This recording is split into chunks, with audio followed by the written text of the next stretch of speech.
Hi everyone, I'm Becky. And I'm Sarah. And we're doing Bickering Book Reviews. Today we're talking about the new book released by Patrick Ness, which I was super excited. I got it at Book Expo of America, and Sarah got it through Edelweiss. I got it through Edelweiss. I would so share. You lucky. I would. No, it worked out. Edelweiss is awesome. It was a very competitive arc, I think. I'm pretty sure I had to do a run to get it. Well, and it totally should have been. It was so good.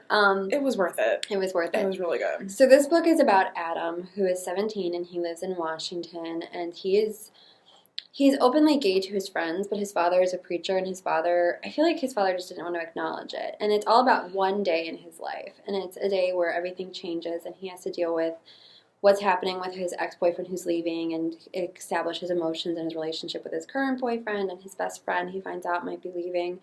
And it's just kind of about that. I don't want to give anything away because it was such an incredible book. And then it's paralleled with a story about a girl who was a kind of a fantasy story about somebody who was locally killed and about their kind of journey into the afterlife and being able to move on. That's a very general what it's about.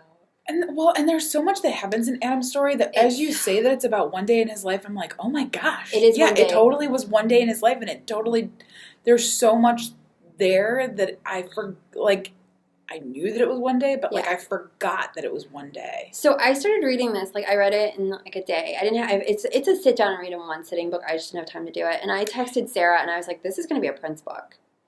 It definitely feels Prince-like. I mean, he's an award-winning author. It was incredible, and and I've only ever read his fantasy, and I'm not quite as in tune with his fantasy, and this is definitely a realistic fiction, and I thought it was beautiful. See, because the fantasy element in this book didn't work for me.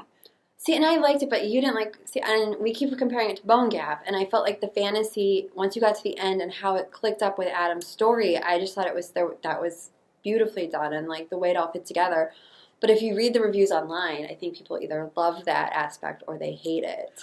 Well, because it took so long for, I got the parallels early on, but it took so long to kind of integrate the two stories that it would have been so much better. It could have stood on its own with just the realistic fiction story. That's true. It could have stood on its own and been just as well done. And it's a short book, but I love Adam. I just want to give Adam a hug. I love Adam too. And I want Adam to pick the right boy, and I want him and Linus to be happy. And but the way he kind of deals with Adam's relationships, it seemed so real. You could be in love with more than one person at one time, and then it could break your heart at the same time. It was just so real and so kind of visceral. The emotions were tangible. It was really good. And the way the wanting to belong and wanting your family to care about you and wanting to find your own family, it was just all it just fit together so perfectly. Yeah, it was beautiful. It was beautiful, and then also it really seemed like Adam didn't try to hide who he was. No. I think his family just refused to acknowledge who he was. Right. It wasn't like he was hiding it.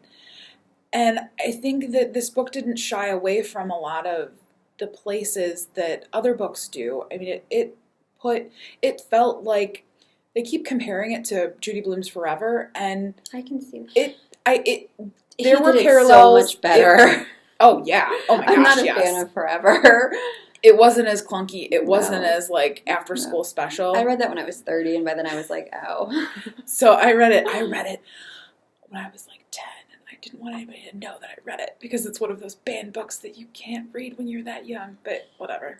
And he does not, in this book, Patrick Ness does not shy away from the homosexual relationship. Right, which I think you don't see very often. And I remember reading it and I'm like, well, this is a little graphic, but then I thought, you know what, though? I've seen way more graphic between a boy and a girl in a YA book. Exactly. More often. So it shouldn't be shocking. Exactly. So, it was beautiful. It was beautiful. The romance scenes were beautiful. It was beautiful. It was like... So, we should just rate it instead of gushing over it. So our rating starts with 5 unicorns. I know. Patrick Ness, we love you now. Right. It starts with 5 unicorns, goes down to 2 unicorns. If we don't like it, it's a horse.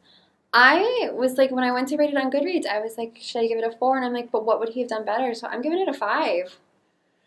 So I was going to give it a 5. However, the fantasy part really didn't work for me. It interrupted, and probably should have just started skipping those parts, but I felt like I would be doing myself a disservice because I didn't know, like, kind of how it would all work out.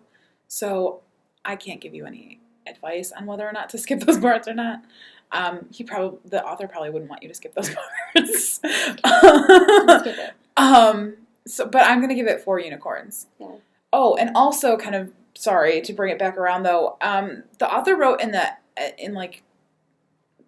the other was talking about how he compared it to kind of Judy Blume's Forever and then Mrs. Dalloway, which I haven't read, and I think that in order for it to make those Mrs. Dalloway connections, you would have to have that fantasy part. That's very true. So I literally have told everybody I've interacted with for the last week that this book rocked my world. It's pretty good. Yes. It's pretty darn good. So that's where we are on Release by Patrick Ness. All right, so we'll see you around. Bye.